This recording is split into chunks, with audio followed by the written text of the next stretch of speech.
Salut à tous, c'est Yabé, je suis très content de vous retrouver aujourd'hui pour parler de mes théories sur la fin de saison. C'est le rendez-vous habituel à chaque fois. Après les destins liés, on se fait une petite vidéo pour essayer de théoriser sur ce qui va être la fin de la saison. Et du coup, je me suis prêté au jeu. Ça m'a pris un petit peu de un petit peu de réflexion quand même. J'ai réfléchi, j'ai cogité un petit peu. Et eh bien, je vous sors mes théories pour la fin de saison. En sachant que bien évidemment c'est des théories, que rien n'est vrai, enfin ça sera sûrement pas le cas, chaque année je me trompe, donc sûrement que je vais me tromper cette année, et mais voilà j'ai essayé de faire quelque chose d'assez intéressant, d'assez cohérent avec la saison, et on va voir ce que ça va donner. Vous de votre côté, je vous invite à proposer vous vos théories en commentaire, pas forcément si poussées que ce que je fais, mais de proposer un ordre d'élimination, et en suivant la trame assez logique de la saison. Voilà. En tout cas, ça c'est ce que je vous propose de faire dans les commentaires, et je lirai ça avec attention, parce que ouais, c'est assez intéressant de lire des théories, etc. Et peut-être que parmi toutes ces théories que vous proposerez, il y en a peut-être une qui sera la bonne ou qui sera quasiment parfaite. Donc voilà, à vos jeux, j'ai envie de dire, à vos jeux. Donc on va commencer ces théories chronologiquement. Là on a l'épisode 12. Épisode 12, du coup il va se passer le duel de réintégration parmi Jade, Lola, qui est le binôme éliminé, qui a eu la poterie du duel contre un candidat au choix, et le dernier éliminé, du coup le dernier éliminé c'est Guillaume. Et on nous a laissé à la fin de l'épisode 11 sur le choix. Qui sera la personne choisie par Jade et Lola, en sachant que parmi les 4 personnes, il n'y en aura que 2 qui vont revenir.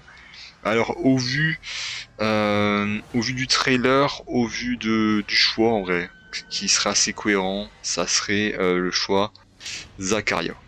Le choix Zakaria paraît être assez logique, assez cohérent. En tout cas, moi personnellement, si je suis Jade ou si je suis Lola, je me dis, ok, je prends pas un jaune parce que c'est débile. Parmi les rouges, qui serait susceptible d'être en danger? Enfin, qui serait susceptible d'être intéressant à choisir? On a déjà Cindy et Clarisse qui ont foutu un petit peu le bordel, donc il faut les garder dans le jeu. Daniel, il remporte beaucoup d'épreuves. Caroline, elle est assez dangereuse.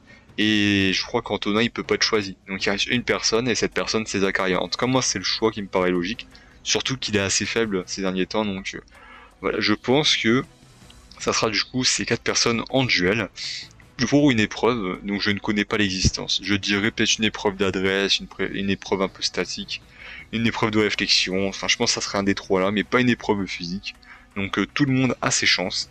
Et à ce jeu-là, eh bien, je dirais que Guillaume remporterait l'épreuve, suivi de Lola, ce qui ferait que du coup Jade et Zakaria seront éliminés de Koh-Lanta, du coup les reliques du destin, en terminant 10e et 11e de la saison. Voilà en tout cas moi mes théories concernant l'avis de camp. Du coup on rajoute Guillaume et Lola, ce qui fait qu'il y a 5 rouges contre 4 jaunes. On reste dans dans cette logique de 5 rouges contre 4 jaunes. Ce que je sens vraiment bien venir, là c'est vraiment un bon feeling que j'ai, c'est le fait que l'épreuve d'immunité est remportée par Guillaume. Ce qui fait que du coup Guillaume est protégé au prochain conseil. Là Guillaume fait un épisode exceptionnel, et voilà, il passe de éliminé à gagnant de l'épreuve d'immunité et garanti d'être dans les 8 derniers. Euh, Maintenant concernant du coup les stratégies qu'il y aura en place, la chose est que c'est sûr qu'il y aura une explication entre les filles rouges et Daniel, Antonin et Caroline, parce que oui, elles ont trahi la confiance de ces candidats. Donc là, voilà, je suis quasiment sûr qu'il y aura une explication. Enfin, c'est sûr qu'il y aura une explication. Maintenant, comment ça va se solder? Est-ce que l'Alliance Rouge sera brisée, ou est-ce qu'au contraire, elle va reprendre de plus belle?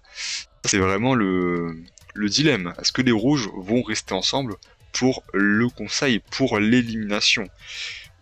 Et personnellement, personnellement, je pense que Daniel, Antonin, Caroline auront réussi à remobiliser Cindy et Clarisse. Ils ont besoin d'elles pour le prochain conseil, et elles, bon, elles doivent faire profil bas, et même elles ont trahi la confiance des jeunes, donc malheureusement, elles vont rester dans le consensus que les 5 rouges votent ensemble, et que les rouges votent contre Lola. Lola est donc éliminée avec 5 votes contre elle, 4 votes contre Clarisse. Et Lola, du coup, ressort au conseil suivant. Malheureusement, elle a pas pu faire grand-chose cette fois-ci. Elle était impuissante. Elle arrive face aux reliques du destin. Il en reste plus que 4. Parmi les 4, il y a 2 poteries pour empêcher quelqu'un de piocher, de voter. Le duel de riposte. Et une poterie où il n'y a rien du tout. Et Lola, bon, elle n'a pas de chance d'avoir un autre duel, mais par contre, elle a la privation de vote, c'est-à-dire qu'elle va empêcher quelqu'un de voter au prochain conseil. Et pour ce vote, pour ce choix, eh bien Lola elle prive de vote Cindy. Donc là, bon, j'ai choisi Cindy parce que je me dis que là, il n'y a plus aucun espoir de toute façon pour les jeunes de collaborer avec elle. Il y a limite plus de chances de collaborer avec un Daniel ou avec un Antonin plutôt qu'une Cindy, donc autant priver de vote Cindy. Donc Cindy au prochain conseil n'aura pas de vote. L'épisode 13, et l'épisode 13, bon bah ils sont plus que 8, et je pense que c'est le moment pour mettre une petite épreuve éliminatoire. Je dirais que c'est le bon moment pour l'épreuve éliminatoire, parce que c'est sûr qu'il y en aura une. Donc autant que ça arrive maintenant, et l'épreuve éliminatoire peut tout faire basculer. Voilà, ça peut totalement changer. Si un rouge autre que Cindy est éliminé sur l'épreuve éliminatoire, ça veut dire qu'il y a 3 votes jaunes contre 3 votes rouges. Parce que Cindy n'a pas de vote justement. Donc je ne sais pas forcément c'est quoi le type d'épreuve qu'il y aura. On peut partir du principe que c'est l'épreuve où il faut empiler des boules. Donc voilà, il faut mettre une boule, un socle, une boule, un socle, une boule, un socle, et une boule. Et voilà, c'est une épreuve qui arrive souvent en épreuve éliminatoire. Et je pense que ça pourrait être intéressant à ce moment-là. Concernant la victoire, je pense que Daniel remportera l'épreuve et ça sera du coup sa 4e victoire individuelle. Et par contre, concernant l'élimination, bon là j'ai dû faire un choix et je sais pas forcément, mais j'ai un feeling sur Hugo. Voilà, Hugo du coup qui termine dernier et qui est donc éliminé de Koh-Lanta, les reliques du destin. Bon bah là, là il y a 5 rouges contre 2 jaunes, c'est la merde. C'est la merde pour Cynthia et Guillaume, contre du coup Cindy, Clarisse, Daniel, Antonin et Caroline. Grosse majorité rouge. Et c'est vrai que maintenant que la majorité rouge est assurée, on peut imaginer que certains rouges aient envie de se tirer dans les pattes. Voilà, qui a peut-être une volonté de se tirer dans les pattes, notamment Daniel, qui lui voudrait bien éliminer Cindy et Clarisse, voilà, en qui il n'a pas confiance. D'autant plus qu'avec Antonin, ils sont assez proches de Guillaume, et qu'en vrai, Cynthia, entrer dans les yeux de Daniel, n'est pas vue comme une menace à ses yeux. Voilà. Donc, du coup, est-ce que il y aura une trahison rouge? Ça, je ne sais pas. En tout cas, les personnes ciblées, c'est Cynthia, Clarisse et Cindy. Clarisse et Cindy n'ont plus de pouvoir chez les rouges. Donc, même si elles voulaient éliminer Guillaume, malheureusement, ce n'est pas possible. Elles vont devoir faire confiance à Daniel, Antonin et Caroline, qui eux proposent le nom de Cynthia. Voilà, qui serait du coup le deuxième nom, enfin le nom le plus ciblé chez les jeunes. Et Clarisse et Cindy peuvent être également en danger en cas de trahison de Daniel, Antonin, Caroline. En tout cas, ces trois-là auront le destin de 2 personnes dans les mains, parce que Guillaume et Cynthia vont voter contre une des 2 filles rouges, et Clarisse, vu que Cindy ne peut pas voter, Clarisse va voter Cynthia.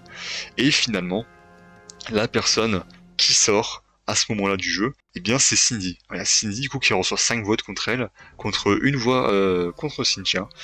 Donc du coup Cindy sort, elle arrive dans l'antre du destin, elle peut choisir une poterie, et malheureusement pour elle, il n'y a rien. Voilà, donc malheureusement il n'y a rien du tout dans la poterie, elle est donc définitivement éliminée du jeu.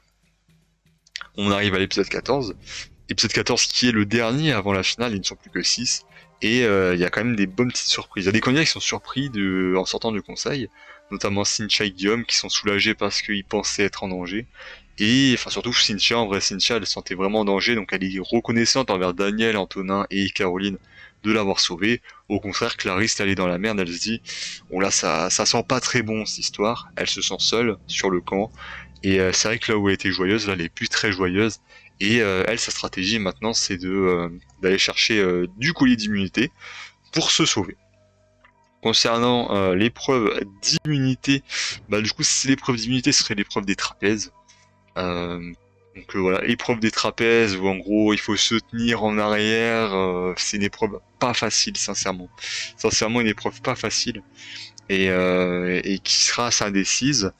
La finale, elle sera assez surprenante parce que ça se jouera entre Cynthia et Caroline, qui sont les deux qui ont l'air de mieux s'en sortir sur cette épreuve. Cynthia parce qu'elle est assez grande et Caroline parce que mentalement elle a vraiment envie de s'en sortir et de gagner des épreuves. Parce que là où elle était très forte en phase en équipe, là en phase individuelle, c'est assez compliqué pour elle pour le moment. Donc là, du coup, le duel final, il oppose Cynthia et Caroline. Et finalement, eh bien, c'est Cynthia qui est immunisée et qui est protégée au conseil et qui est donc d'office la première finaliste de Koh-Lanta, les reliques du destin. Maintenant, du coup, l'élimination, elle se jouera entre Guillaume, qui est le seul avec ce jeune potentiellement en danger, et Clarisse, voilà, qui n'est pas forcément en odeur de sainteté, qui pourrait payer son double jeu depuis la réunification. Et finalement, la personne qui est éliminée à ce stade du jeu, c'est Clarisse. Clarisse qui reçoit des votes de tout le monde. Elle vote Guillaume, malheureusement elle est toute seule, donc Clarisse est éliminée du jeu.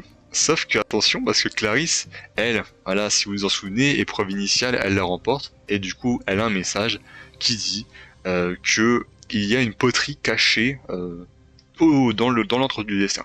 Donc c'est-à-dire qu'il y a une poterie qui peut favoriser Clarisse et qu'elle va prendre. Hein, voilà, si elle l'oublie pas, elle le prend. Normalement, elle l'a pas oublié. Je pars du principe en tout cas qu'elle l'a pas oublié. Donc elle prend la relique que seule elle connaît et elle le casse. Et la poterie, eh bien, il s'agit d'un duel de riposte. Voilà, donc c'est un duel de riposte automatique, ce qui lui permet eh bien d'avoir 50% de chance de rester dans le jeu et 50% de chance d'être éliminé. Donc elle a le duel de riposte, les candidats sont assez dégoûtés. Et là, elle peut choisir, elle a des choix entre tous les candidats sauf Cynthia. Elle peut prendre un Antonin, elle peut prendre une Caroline, elle peut prendre un Daniel ou un Guillaume. Voilà, elle a le choix entre ces quatre candidats.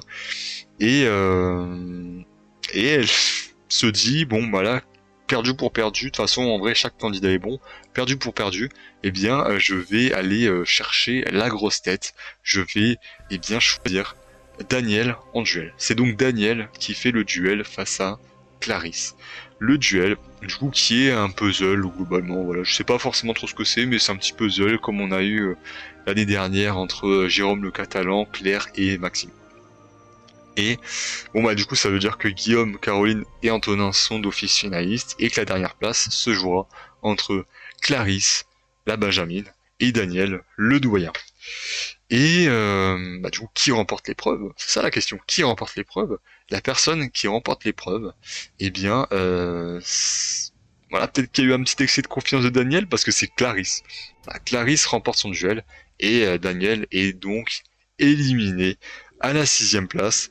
C'est vrai que c'est une grosse surprise. Les candidats sont assez choqués parce qu'en vrai, Daniel, pour le coup, depuis quelques épisodes, c'était un petit peu lui le padré, celui qui gérait un petit peu les stratégies et voilà, qui faisait la pluie beau temps sur le camp.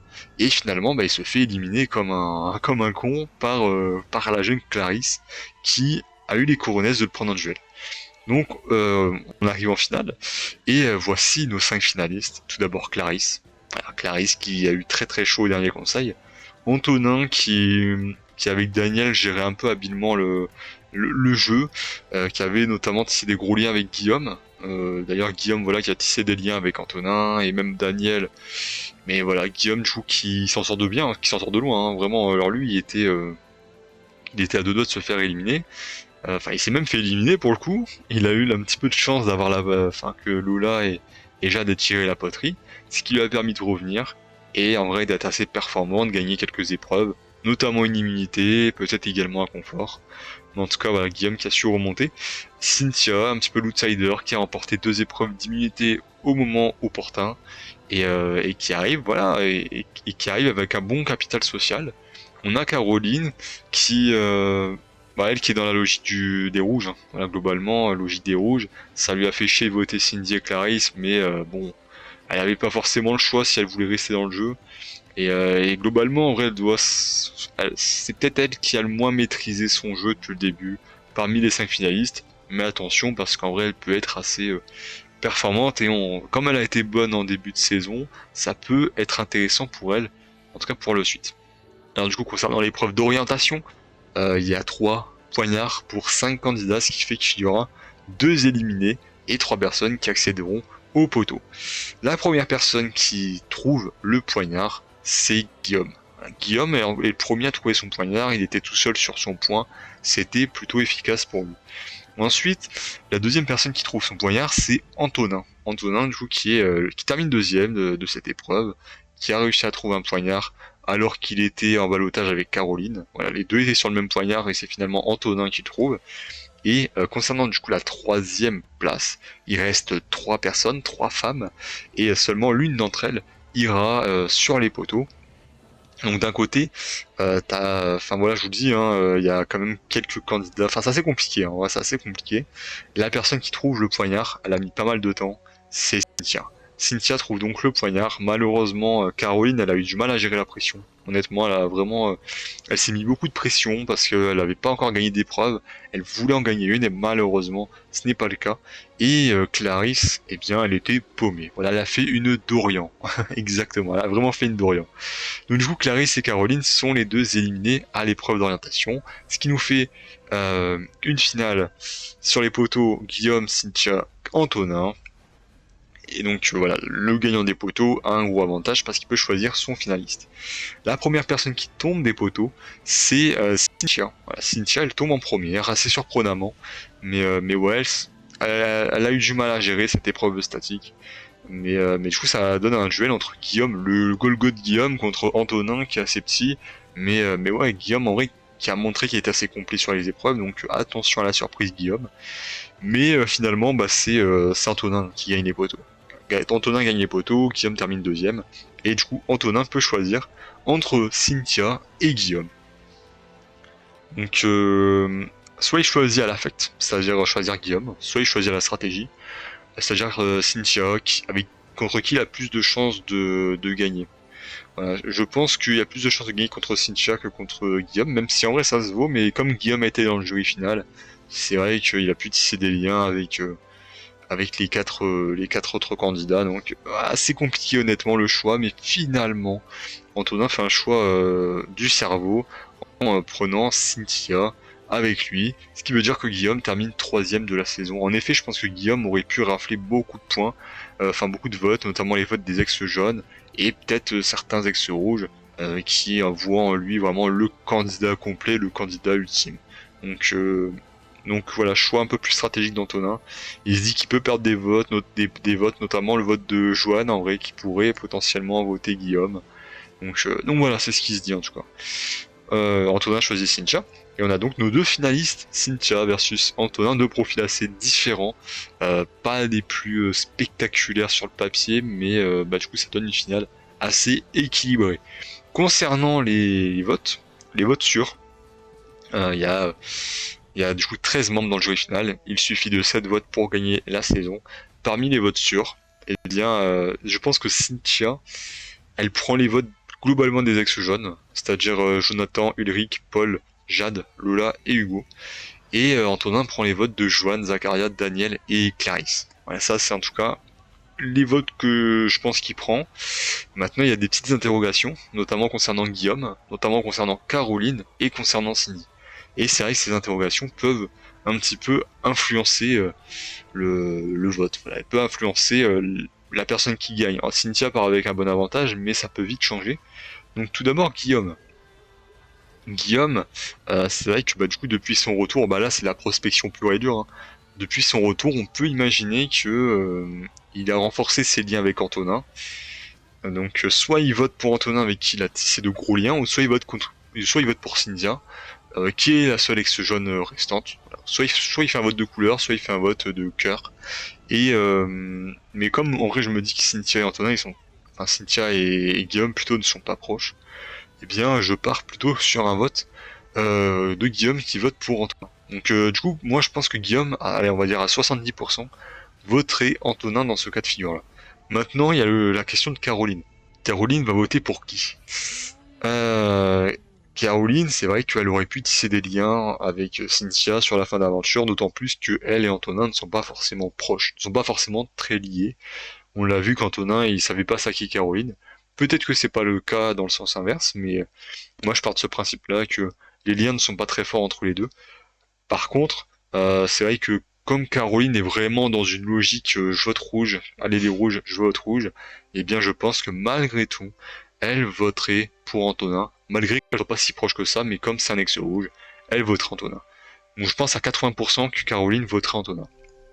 Là on arrive du coup sur 6 votes pour Cynthia, 6 votes Antonin, il reste un vote, le vote de Cindy, le vote que tout le monde veut se départager.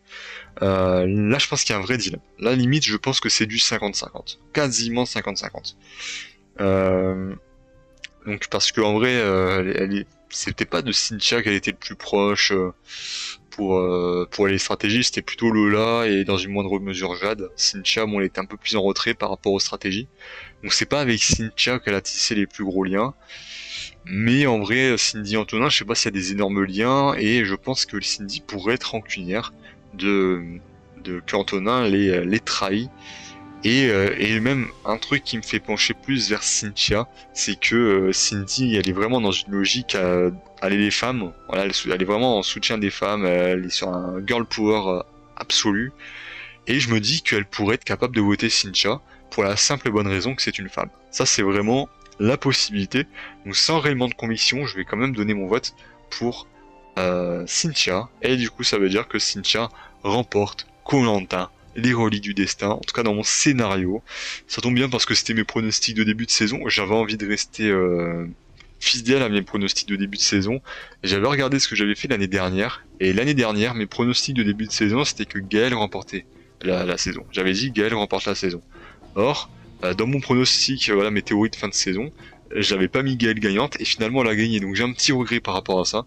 Je n'ai pas envie de bouger de mes pronostics. Donc je reste sur Cynthia gagnante, Antonin deuxième du coup, et ensuite Guillaume troisième, Caroline Clarisse perdante de l'orientation, et ensuite je crois que j'avais mis ouais, Daniel sixième du coup qui s'est fait avoir il s'est fait avoir par la relique du destin, et Cindy 7ème, Hugo 8ème, Lola 9ème et Jade et Zakaria perdant du duel de réintégration. Voilà en tout cas mon scénario. J'espère en tout cas que la vidéo vous aura plu. Si ce n'est le cas, n'hésitez pas à liker, à vous abonner, à partager. Également, comme j'ai dit en début de vidéo, à proposer vos propres théories. C'était Yabeille. On se retrouve très bientôt pour une prochaine vidéo. Salut!